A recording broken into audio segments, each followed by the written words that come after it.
Selamat datang di podcast NFL pertama di Indonesia. Baik, sama gue Fadil Oscar di Zero Note Podcast. Kita 2 minggu lagi musim NFL 2022 dimulai, karena ini episode podcastnya udah episode ke-7, tinggal sisa 2 divisi lagi. Nah, jadi bentar lagi NFL dimulai loh. Nah, bentar lagi ini lu 17 minggu plus sampai Februari. Nih jantung nih. Nah, jantung udah dites ya. Jadi gue saranin lu semua, yang pertama olahraga yang banyak deh ya. Olahraga yang banyak. Betul. Olahraga yang banyak, karena musim kemarin aja yang udah nonton ya kan udah ngerasain kan jantung dites mulu kan. Nah, dari regular season sampai Super Bowl. Nah, ini musim ini juga nggak kalah tegang juga ini. Bikin tegang jantung, bikin jantung cepet denyutnya. Jadi yang pertama banyakin olahraga. Yang kedua, jangan lupa gue selalu bilang langsung klik join di samping subscribe biar jadi mega fans, karena kalian bakal dapat akses video terbaru dari kita 2 hari lebih cepat dari kita upload biasanya. Jadi daripada kalian ketinggalan berita NFL, karena kalau NFL ketinggalan berita satu aja udah ketinggalan semuanya, udah ketinggalan semuanya. Jadi langsung klik join, cuman 10.000 aja per bulan, 10.000 doang. Dapat akses 2 hari lebih cepat. Bisa pakai emoji, nama lu di sampingnya nanti ada logo NFL Fans Indo. Sama komen lu bakal kita prioritasin buat dijawab. Nah, jadi udah langsung aja buruan klik join. Nah, ini kita ada di episode ke-7 bahas AFC East bareng Oka sama Nuha. Langsung aja kita mulai. Tim yang ini yang kemarin juara di AFC East ya, 2 kali beruntun, Bills. Nah, ini nih gila nih berdua nih. Stephon Diggs sama Josh Allen. Tapi sebenarnya kan kayaknya musim kemarin Josh Allen rada nurun ya dibanding 2020 kan. 2020 kan gila banget. Tapi Diggs ya musim kemarin nurun, tapi nggak nurun banyak gitu lah. Karena juga kemarin kan ada WR2-nya yang tiba-tiba bagus ya, yang di playoff itu yang si Gabriel Davis ya. Kayaknya si Gabriel Davis musim ini bakalan sering lagi dimainin ya. Nah, tapi menurut lu nih Kak, Yes. Nuhade. No, menurut lu musim ini Josh Allen sama Stephon Diggs bakalan tetap bagus apa turunnya drastis buat musim 2022? Tahun lalu itu Bills itu adalah number 1 offense. Ya, betul. Dan menurut gue faktor terbesar kenapa Bills bisa mendapatkan predikat number 1 offense itu ya tidak lain dan tidak bukan duo partner ini antara QB nomor receiver Josh Allen dan Stephon Diggs. Gue ingat Trevor mulu nih. Stephon Diggs. Dan menurut gue dengan datangnya Diggs ke Bills itu instant impact ya, bener-bener impactnya tuh langsung terasa. Bahkan ketika waktu itu di AFC Conference Final gitu, ya walaupun kayak kalah sih, cuman itu langsung kerasa kalau Bills tuh naik level, kelasnya itu langsung naik level dengan datengin Stephon Diggs. Menurut gue karena tahun depan ini saingannya khususnya di AFC itu mungkin yang patut diperhatiin mungkin Miami Dolphins ya. Nanti bakal kita omongin Miami Dolphins. Cuman kalau lihat dari yang lain gitu kayak Patriots dan juga Jets, gua rasa sih belum ada yang bisa mengimbangi Bills di atas kertas ya. Dengan offense yang mereka punya, karena menurut gue offense itu termasuk lengkap dan saling mengisi satu sama lain. Nggak cuma Stephon Diggs aja, tadi udah disebutin ada Gabriel Davis, belum kalau dari sisi running play ada Devin Singletary, terus juga kemarin baru drafting running back baru juga yaitu adiknya si Dalvin Cook ya? Oh, James Cook, dan itu di college dia mainnya oke. Mirip lah sama kayak kakaknya Dalvin Cook di Vikings. Cuman yang menjadi agak masalah di sini, walaupun sebenarnya bukan kayak problem yang gede banget, itu di OL-nya ya. OL-nya tuh menurut gua agak tricky di musim ini karena ya nggak dibilang bagus banget, ya average aja gitu. Kalau misalnya kita bandingin sama kayak Colts atau sama Super Bowl contender lainnya yaitu Chargers, jelas kalau dibandingin secara angka gitu OL-nya jelas kalah. Kalau si Bills ini kalah sama Chargers gitu. Cuman menurut gue bukan menjadi isu yang bakal mengganggu ya, karena balik lagi Josh Allen tuh bisa menemukan berbagai cara untuk melakukan offense. Dan Josh Allen tuh salah satu quarterback yang komplit ya. Dia dual threat juga, lempar bisa, lari bisa gitu. Jadi gua tidak melihat Bills akan banyak berguncang di musim depan sih. Walaupun Jadi nggak ada Brian Double yang sekarang jadi head coach Giants. Kan Brian Double kan sebelumnya offensive coordinator Bills sih, tapi ya, walaupun nggak betul-betul. ada Brian Double tetap nggak ngaruh.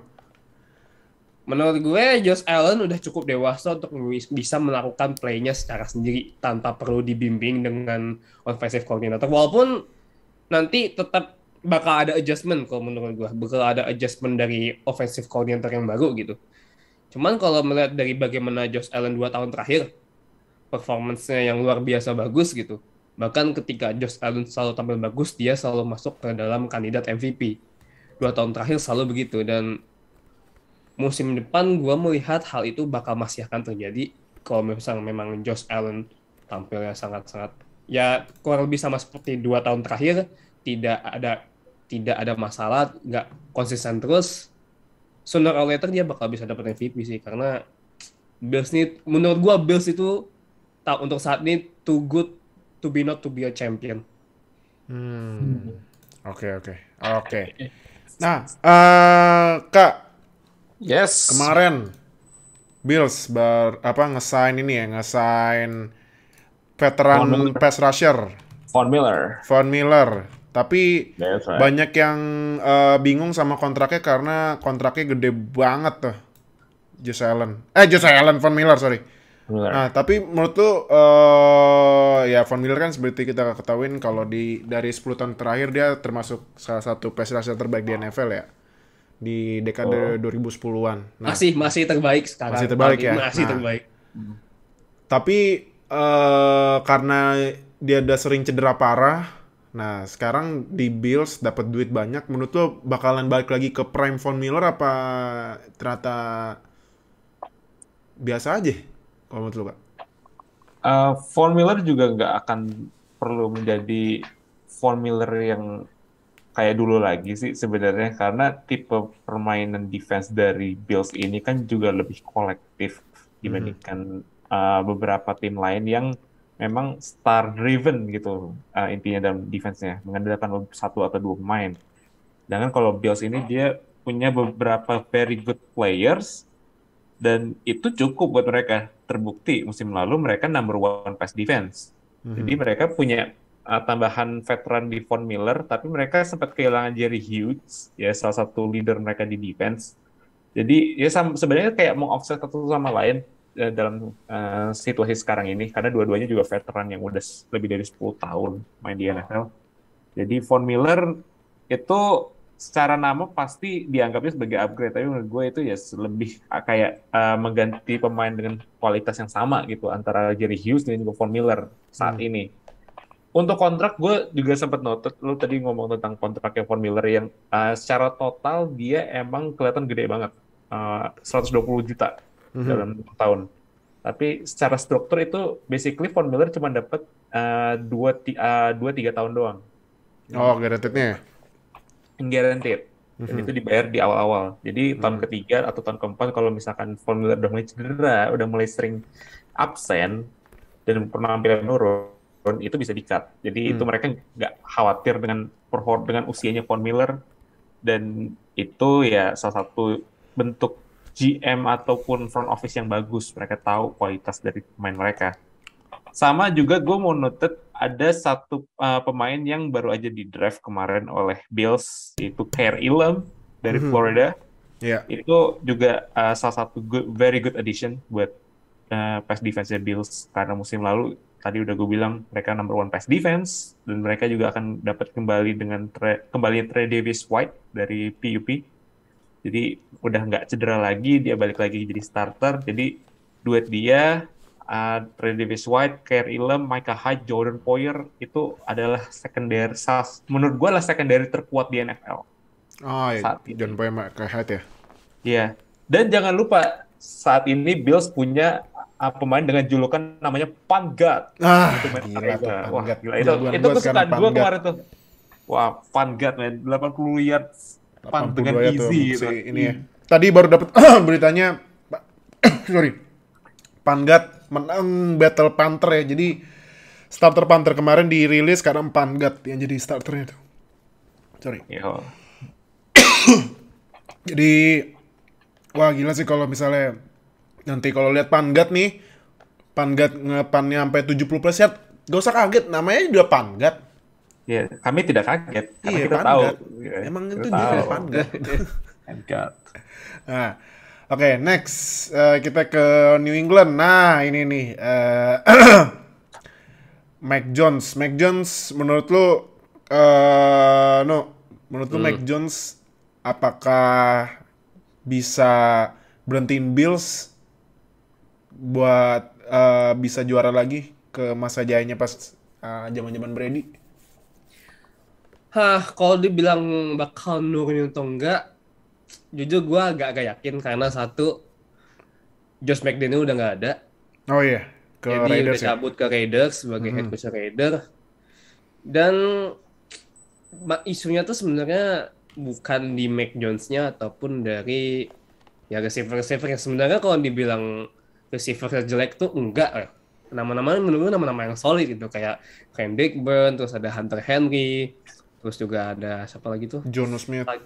Ya, John Smith sebagai tight end juga. Myers. Ada Nelson Aguilar. Aguilar dan lain-lain. Itu menurut gua cukup lah, bahkan tahun lalu aja bisa lolos ke playoff kok, walaupun ya ujung-ujungnya dibantai juga sih di Iya. wildcard gitu kan. Cuman the bigger issue itu sebenarnya di siapa yang bakal gantiin Josh McDaniel sebenarnya. Karena kan yang bakal nge-call play-nya kan ya tetap aja offensive koordinatornya. Dan rumor-rumornya sih katanya Matt Patricia, cuman kalau memang bener jadi Matt Patricia, ya udah. Gua nggak kalau memang beneran Matt Patricia ya gue tidak akan melihat Patriots, sorry ya, bakal lolos ke playoff sih. Karena Oh iya bisa kalau nggak salah gue sempat nonton preseasonnya Patriots juga. Matt Patricia sempat play call hasilnya rada-rada gitu kan, rada-rada.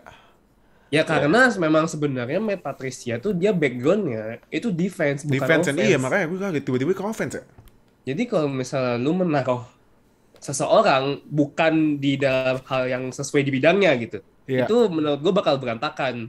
Dan sama kasusnya kalau misalnya lu menaruh Matt Patricia yang sebenarnya otak dari background itu defense, tapi lu suruh dia main jadi offense, ya masa apa receiver-nya lu lari drop back sih, kan lucu ya. Cuman ya gue tidak melihat itu ini ya, kayak itu bakal menjadi big trouble kalau memang nanti Matt Patricia yang jadi offensive coordinator, karena nggak pernah punya pengalaman sebagai offensive coordinator, sebagai head coach pun juga jelek di Lions gitu. Iya. Kasian Staffordnya sampai harus berapa kali cedera gitu. Jadi gue kalau memang misalnya Matt Patricia jadi sih ucapkan salam terhadap playoff sih. Cuman kalau memang bukan Matt Patricia, Patriots masih punya harapan kalau misal at least menyentuh wildcard doang, karena secara squad mereka tidak terlalu banyak masalah ya. Ada improvement ada gitu. Untuk OL nggak masalah. Tapi yang menurut gue drafting Cole Strange itu masih aneh aja sih menurut gue sampai saat ini ya. Itu the biggest reach as far as I know di NFL draft. Jauh banget naiknya, gila.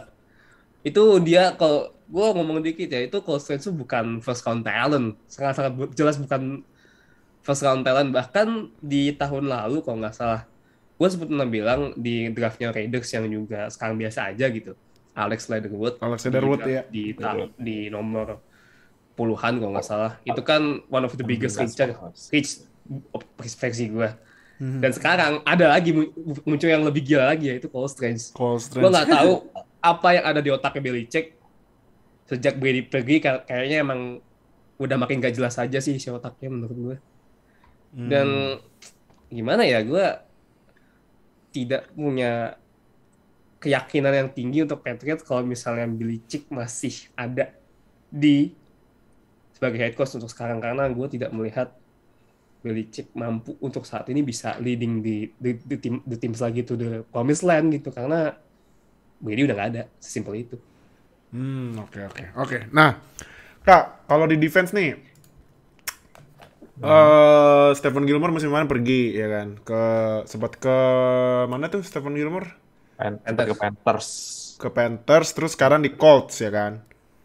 Terus di offseason kemarin, JC Jackson yang bisa dibilang top 5 cornerback di NFL pergi ke Chargers, ya kan?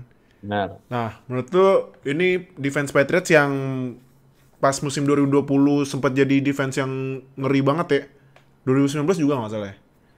2019 ya, benar. Ya, musim ini kalau defense Patriots menurut lu yang harus di-upgrade apa nih? Kalau DL kan udah ada ini ya. Kemarin kan baru dapat rookie kan yang mainnya bagus kan si Christian Barmore ya kan. Iya. Nah, Memang. tapi kalau menurut lu yang mesti di-upgrade apa nih dari defense-nya Patriots buat musim ini? Untuk defense pasti cornerback juga akan jadi posisi yang paling riskan ya, karena posisi ini juga mereka banyak ditinggal pemain inti mereka. Musim lalu sempat ditinggal sama Stephen Gilmore yang udah lu bilang, musim ini udah ditinggal sama JC Jackson. Tapi Belichick dan juga Patriots juga terkenal sama cara mereka ngelatih homegrown talent mereka. Jadi mereka punya beberapa cornerback muda yang menurut mereka punya potensi untuk jadi the next Gilmore, the next JC Jackson atau seperti apa. Dan musim ini itu salah satu defensive backcourt yang lumayan interesting lah, bisa dibilang. Kayak kita nggak begitu tuh familiar sama nama-namanya, tapi kalau kita deeper, kita gali lebih dalam, itu secara posisi mereka a bit solid ya, tapi mereka masih expected untuk ada leap lagi lah in terms of performance musim depan, untuk 2022. Jadi cornerback pasti akan jadi posisi utama yang akan coba mereka upgrade, walaupun mereka baru aja nge-sign Malcolm Butler lagi dari type. Oh iya, Malcolm Butler lagi ya, bawa balik ya. Tapi IR sekarang, jadi gue kesampingan dulu. Menurut gue yang paling sneaky good dari posisi defense di Patriots adalah defensive line, karena gue melihat ini banyak banget pemain-pemain yang bisa dibilang very good to very atau ada potensi star talent lah di dalam core ini, terutama dari Christian Barmore dan juga Lawrence Guy. Jadi itu mereka kan main 4-3 atau hybrid 3-4-4-3, jadi mereka bisa ganti-ganti. Jadi Christian Barmore juga salah satu yang cukup versatile dalam permainan. Dan saat ini kan di Patriots yang akan nge-call defense adalah Bill Belichick. Dia akan nge-call defensive play, sedangkan offensive play call akan dilakukan sama antara Joe Judge atau Matt Patricia. Ya, jadi kalau defense gue nggak akan terlalu concern lah dengan posisi saat ini, karena mereka secara squad juga hampir sama. But maybe di offense ya yang gue agak sedikit khawatir, karena gue agak sanksi dengan Joe Judge. Gue juga nggak ngerasa kayak Joe Judge ini as a quarterback coach, gue harus melihat lebih jauh lagi sih Joe Judge ini kayak gimana. Karena staffnya Patriots juga kan kemarin baru aja di-purge sama McDaniels, dibawa semua ke Raiders. Jadi ya kita lihat aja sih secara offense apakah Mac Jones bisa take another step dengan Joe Judge sebagai quarterback coach, atau justru ini adalah sophomore slump buat musim lalu bukan rookie of the year, ya runner up rookie of the year musim lalu. Oke, nah next ini nih tim yang baru kedapetan si lari maling ya. Aduh ini nih. Yeah. Aduh, ini gue masih ingat banget pas tiba-tiba Tyreek Hill minta di trade, beberapa jam kemudian langsung di trade ke Miami Dolphins. Nah, menurut lo nih Kak, apakah Tua X Tyreek jadi duo yang harus gak jadi duo yang harus, maksudnya bisa nggak nih Tua Tyreek bawa Dolphins ke playoff atau malah bisa nantangin Bills gitu. Jadi buat jadi juara AFC East. Secara squad ya kita bisa tahu kalau Miami Dolphins ini juga upgrade-nya luar biasa dengan head coach yang baru Mike Mike McDaniel. McDaniel. Jadi ya mereka pasti udah ngelihat mereka tuh udah deket banget untuk masuk playoff. Ya, ini lebih tergantung kepada Tua bisa jadi superstar yang di hype pada saat dia di college ataukah justru dia mengalami penurunan. Dan itu mereka coba tes dengan mereka mendatangkan Tyreek Hill.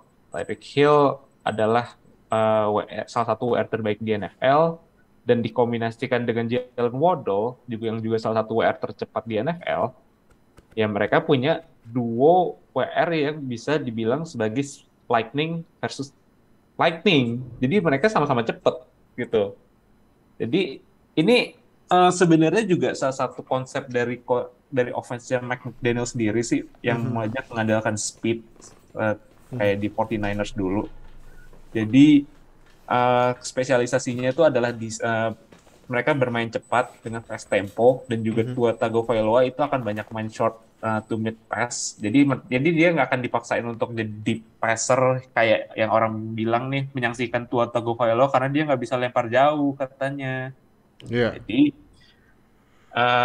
konsep offense-nya dari McDaniel gua rasa adalah konsep yang paling cocok untuk Tua. Karena dia punya banyak banget speedster dari posisi running back, wide receiver, sampai juga tight end, low key juga cukup quick. Jadi gua rasa Dolphins masih jadi salah satu ya sneaky good teams untuk musim ini. Oke. Nah, ini udah Tyreek, ada juga Jalen Waddle. Aduh. Ini menurut lo siapa nih yang bakalan jadi WR favoritnya Tua nih? Waddle atau Tua atau jangan-jangan nih kan head coach-nya kan Mike McDaniel kan. McDaniel itu kemarin offensive coordinator 49ers. Nah, dulu kan kemarin itu Mike McDaniel yang bikin ngerancang play yang bisa bikin Deebo Samuel jadi WRB ya kan. Wide running back ya kan. Nah, menurut lu ini Jalen Waddle atau Tyreek Hill apakah bakalan jadi Deebo-nya Dolphins gak?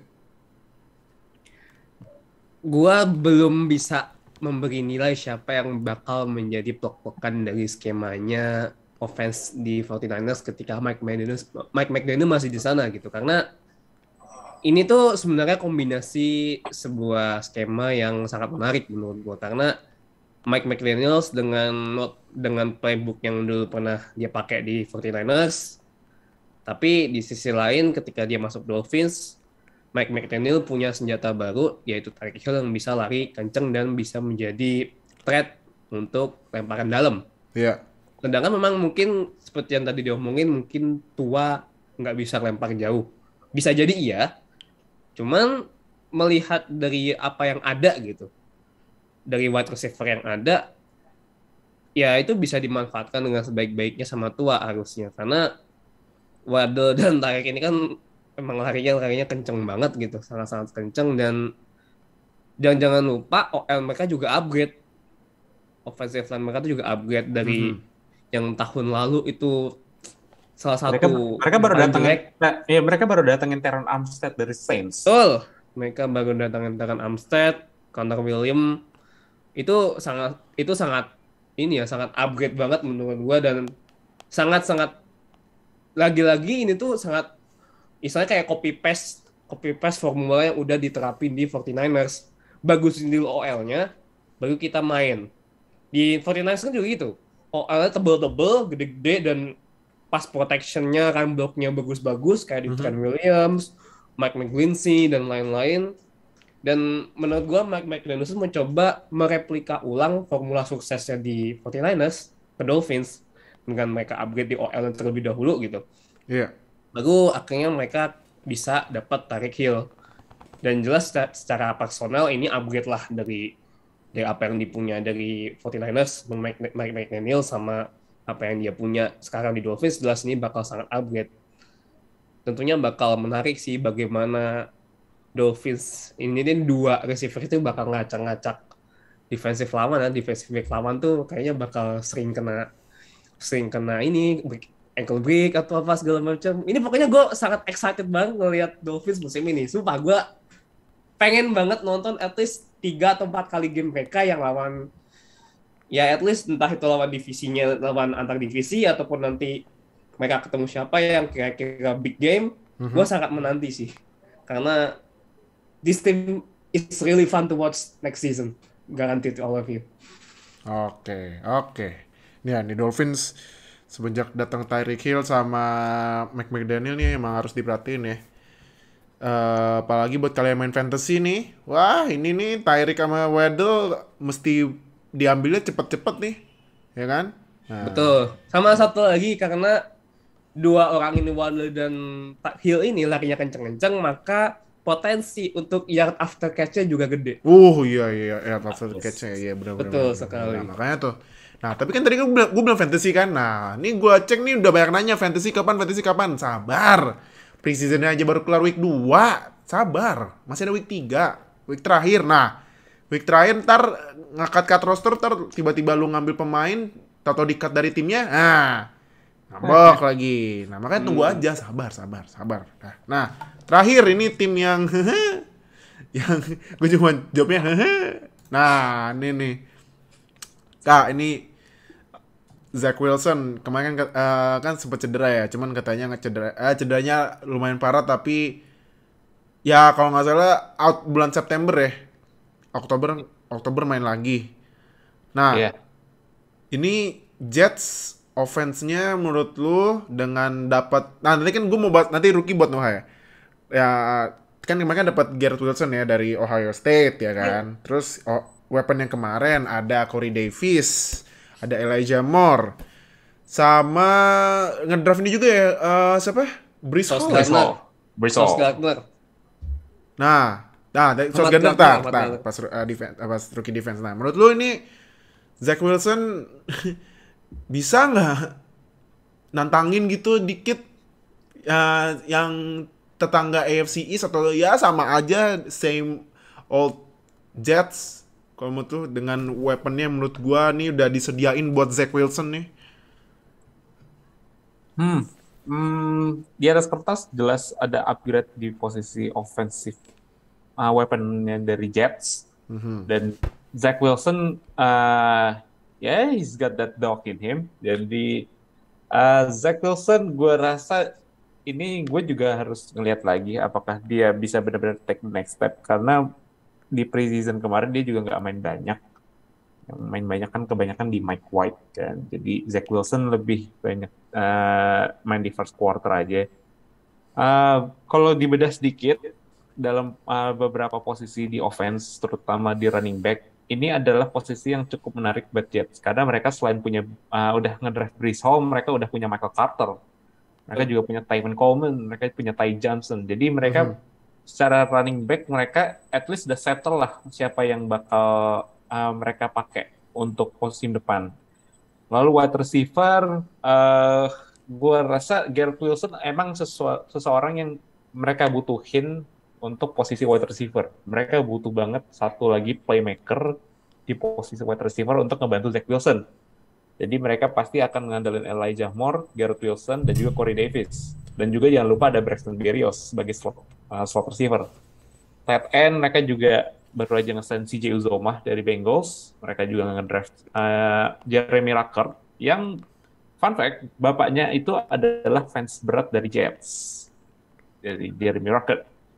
Offensive line. Nah, offensive line kemarin nih bad news lagi, Mekhi Becton cedera lagi. Aduh. Gimana tuh? Main full cuman pas rookie season. Di situ musim kemarin cedera. Musim kemarin cedera, kemarin pas training camp cedera lagi, out for season kemungkinan besar. Iya, gue agak menyayangkan aja sih karena Mekhi Becton waktu dia healthy itu one of the best yang tackle in the league. Jadi mereka kayak kehilangan banget lah dengan Micah Becton cedera. Jadi mereka sebenarnya juga udah nge-sign Dwayne Brown juga. Jadi mereka Aha. punya veteran tackle di offensive line. Tapi I don't think it will be enough untuk ningkatin performa offensive line mereka dibandingkan musim lalu. Jadi Robert Saleh harus bisa pinter-pinter putar otak buat Mhm.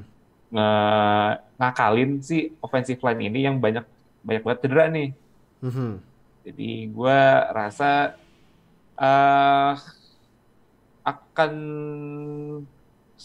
uh, not really taking a big step, nggak akan terlalu ada banyak perkembangan sih ya. Ini masih tim muda, ini masih tim yang masih cari kayak formula terbaik mereka. Jadi mereka masih mungkin akan jadi tim juru kunci di posisi AFC East. Aha. Oke, oke. Masih masih juru kunci AFC East nih. Di atas kertas mereka masih paling bawah karena Patriots still very solid, Dolphins juga upgrade-nya gila-gilaan kemarin, dan Bills masih dengan core mereka yang dengan core yang mereka pakai ketika mereka masuk ke AFC Championship. Jadi masih akan susah buat Jets untuk menembus playoff dengan pesaing mereka yaitu Patriots, Bills, dan juga Dolphins. Oke, oke, oke, oke. Oke. Oke. Nah, no. Walaupun Jets ya sudah apa selalu jadi bahan ejekan, tapi kemarin draftnya menurut gue lumayan bagus ya. Selain Breece Hall nih, first roundnya tuh Jermaine Johnson, Yap. Sauce Gardner, Garrett Wilson. Ini yang 3 draft picknya Jets pas di first round kemarin ya. Menurut lu Iya. ini bertiga bakalan kasih impact yang signifikan nggak buat Jets? Kalau dibilang menurut gue sih tiga-tiganya, Garrett Wilson, Ahmad Gardner, dan Jermaine Jones menurut gue bakal langsung dipakai sebagai starter since day one karena ya mereka top talent lah bisa dibilang gitu. Apalagi kan Sauce Gardner ya nomor 4 gitu, diambil nomor 4 ya itu bakal langsung menjadi their number one cornerback mereka gitu. Gardner kan tinggi juga, size gede, atletis juga gitu. Apalagi untuk posisi cornerback mereka Jets tuh juga lacking di sana menurut gue. Jadi dengan adanya Gardner hopefully itu bakal menambah kekuatan mereka di defense walaupun sebenarnya ya tidak akan terlalu signifikan sih dengan kedatangan Gardner di sana gitu. Karena sebenarnya bolongnya tuh tidak hanya di cornerback aja gitu. Apalagi itu. Dan untuk Garrett Wilson ini sebenarnya pairing yang menarik ya karena bakal jadi Wilson to Wilson gitu kan. Iya, Itu Wilson to Wilson ya. Iya, itu bener-bener bener. secara nama itu pairing yang oke loh, Wilson to Wilson. Yoi. Dan Wilson sama main di Ohio State juga bagus banget gitu. Sangat-sangat ya he deserves to be drafted really high gitu lah dengan setinggi itu. Menurut gue pantas aja Wilson ada di situ. Cuman the issue is balik lagi sebenarnya ke Zach Wilson-nya sebenarnya menurut gue. Siapa yang bertugas untuk mendistribusi bola kalau memang jelek ya sebagus apapun receiver-nya, sebagus apapun talentanya, receiver tidak akan berkembang jauh kalau misalnya yang lempar juga masih bermasalah gitu. Sebenarnya menurut gue Zach Wilson tahun lalu ya itu one of the worst performance as a rookie. Ya Trevor Oke. nomor 1 lah menurut gue ya, nomor 2-nya Ya. itu Zach Wilson gitu. Trevor jelek banget di rookie season ya, Wilson nomor 2-nya lah ibaratnya gitu. Dan ya gimana ya, tahun lalu pun juga Jets pun tidak terlalu signifikan secara performance gitu. Tadi juga udah sempat dibilang Micah Becton cedera, OL bakal ganggu lagi walaupun Elijah Vera Tucker sebenarnya lumayan oke. Cuman kan isunya lagi yaitu di tackle. Tahun lalu masalahnya di tackle karena Micah Becton cedera gitu di pertengahan musim. Sekarang Micah Becton cedera dan out of season itu bakal menambah masalah baru sebenarnya. Gitu. Jadi supporting cast-nya Wilson ini sebenarnya Zach Wilson ya, supporting cast Zach Wilson udah oke banget gitu. Cuma sekarang tinggal bagaimana si Zach Wilson memanfaatkan semua receiver-nya dengan baik dan ya at least bisa kasih lebih dari 5 win karena kasihan sih menurut gue Jazz itu. Soalnya apa yang digembar-gemborkan selama di college di BYU itu gue belum melihat sama sekali performance dia yang sebagus itu di college, yang statistically itu luar biasa banget di college. Gue belum melihat itu di NFL. Jadi ya gue sangat berharap si Zach Wilson bisa menjadi Broadway ini ya, Broadway Zach gitu kan. Ya gitu. Cuman gue tidak terlalu berharap banyak karena the problem is still the same menurut gue dari tahun ke tahun. Jets just being Jets. Gitu dah. Oke. Nah, terakhir buat nutup podcast ini, prediksi siapa yang juara AFC East musim ini? Dilihat dari apa yang udah diomongin sih, gue masih tetap menaruh Bills sebagai juara ya. Bills ya, oke. Karena offense-nya bagus, masih core-nya tuh masih lengkap gitu, tidak terlalu banyak ada pergantian yang berarti gitu dari 2 tahun terakhir. Defense-nya juga makin lama makin improve gitu, apalagi di secondary dengan ada mereka Hype dan Jordan Poyer itu killer banget menurut gue sebagai di belakang. Offense itu bakal cukup kewalahan kalau misalnya ngelempar ke arah mereka. Jadi I still believe Bills will be number 1 in AFC East. Oke. Kak, terakhir prediksi AFC East siapa juara musim ini? Kalau semua healthy, gue tetap akan pilih Bills sama kayak Noah. But kalau misalkan amit-amit Bills kena badai cedera, gue bisa melihat Dolphins akan jadi number 1 in AFC East. Dolphins ya, oke. Ya, itu big if. Big if banget itu. Dan Patriots gue rasa juga kemarin juga dengan roster yang bisa dibilang hampir sama kayak musim ini, juga mereka bisa konten lah buat juara AFC East. Jadi jangan pernah rolling out New England Patriots dan juga Bill Belichick, karena mereka tahu gimana caranya untuk menang. They know how to win. Dan Mac Jones adalah quarterback yang paling pas buat mereka. Jadi ini akan jadi three-way battle antara Bills, Patriots, dan juga Dolphins. Ya, saya mohon maaf untuk Jets. Ya, just end the season saat ini, seperti singkatannya ya. Jadi Bills tetap akan jadi, prediksi gue tetap akan menjadi juara. Kayak 2 musim terakhir. Oke. Nah, berarti masih prediksinya Bills. Tapi kalau kata Oka, kalau misalnya Bills kenapa, kayaknya Dolphins yang bisa nyuri ya. Oke, jadi itu podcast kali ini. Thank you udah nonton di YouTube, thank you udah dengerin di Spotify. Jangan lupa seperti biasa yang nonton di YouTube subscribe, ikut sampai subscribe biar gak ketinggalan sama NFL di Indonesia. Like, comment, share video ini. Semua sosial media kita udah kita tulis di deskripsi video ini. Langsung aja join. Gak usah malu-malu, ngapain malu-malu, karena zaman sekarang malu-maluin. Nah, apalagi ini NFL mau mulai daripada lu nonton sendirian. Aduh, orang yang nonton NFL di Indonesia banyak. Jadi udah langsung aja join ke Telegram kita ya. Oke. Sama satu lagi, yang tadi gue bilang di awal, daripada kalian ketinggalan sama berita NFL, karena kalau ketinggalan berita NFL satu aja udah ketinggalan semuanya, langsung klik join di samping subscribe.